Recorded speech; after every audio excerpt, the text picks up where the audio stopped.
Kumusta at welcome sa isa na namang episode ng Sarap Din. Ngayong linggo, gagawa tayo ng Sarap Din Burger at Sweet Potato Fries. Sa mga iba sa atin na hindi makakalabas kasi quarantine or lockdown sa kanila, sa mga iba na namimiss yung burger sa Jollibee or burger sa McDonald's, why not gumawa ng sarili ninyong burger?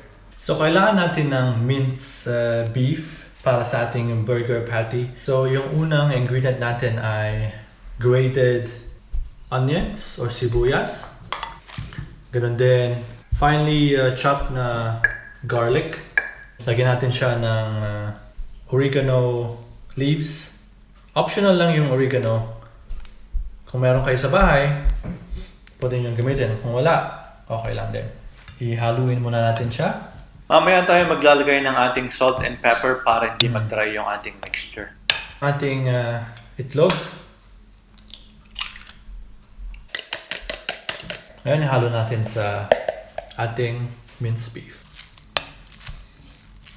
So, meron tayong minced beef, grated onions, garlic, oregano leaves, at beaten egg. Kailangan natin haluin mabuti. Make sure malinis yung inyong mga kamay. Madali lang siyang gawin. Hindi komplikado. Yung mga ingredients na to ay madaling hanapin. Hindi nyo kailangan ng special na ingredients. Kailangan natin gumawa ng patties natin.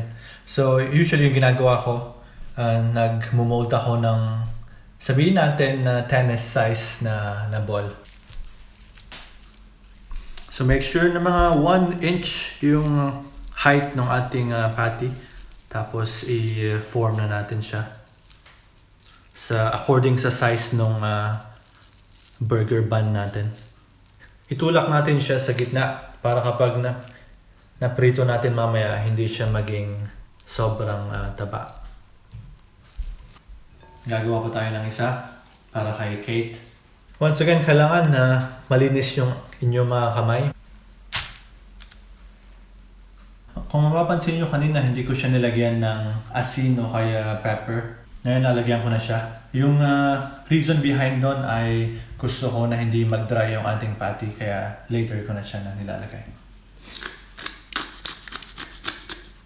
Asin. Tara, lutuin na natin.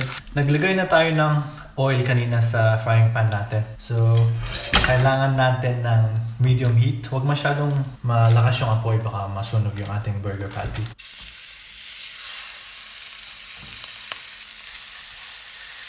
Gusto nating well done yung ating beef patty. Kailangan natin lutuin yung unang side ng 3 minutes, tsaka yung kabilang side ng 6 minutes. So total mga 9 minutes yung pagluluto natin ng burger patty natin. Dapat isang beses lang natin siya baliktarin para hindi mawala yung form ng ating burger patty.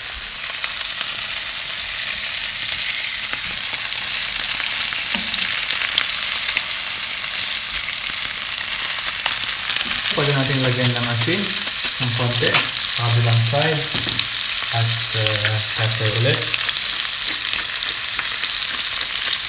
Okay. Habang naghihintay tayo na maluto yung ating burger patties, pwede rin tayong magluto ng ating bacon na onions natin. Ilagay lang natin sa isang pan para yung mga juices nila ay magsama-sama. I think luto na yung ating burger patty.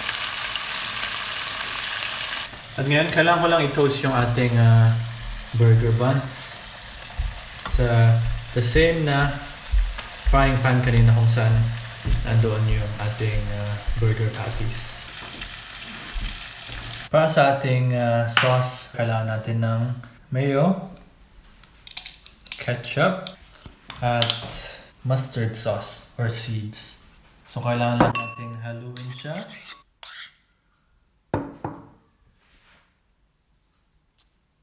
At ngayon, ilalagay na natin yung burger patty natin. Maglalagay din tayo ng onions, yung ating fried onions kanina. Ganun din yung ating bacon. Optional yung bacon, kung ayaw nyo ng bacon, okay lang. Ang ating avocado.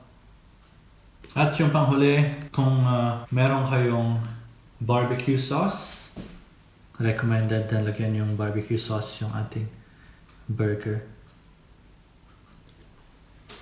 Nag-prepare din ako ng sweet potato fries tsaka salads kanina. With balsamic vinegar. Ayan yung ating sarap din version ng ating burger. Hindi nyo na kailangan pumunta ng Jollibee or McDonald's. Pwede kayong gumawa sa sarili ninyong mga bahay. Ayan, itry na natin yung ating sarap din burger kung masarap siya. Tamang-tama yung lasa, hindi siya maalat, juicy, tsaka sakto yung kombinasyon ng ating avocado, mustard, ketchup, mayonnaise.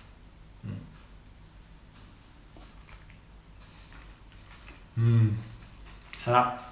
Yan yung episode natin this week, Sarap Din Burger. Make sure na gawin nyo rin sa inyong mga bahay. At salamat again sa panonood sa ating episode this week. Paalam, hanggang sa muli.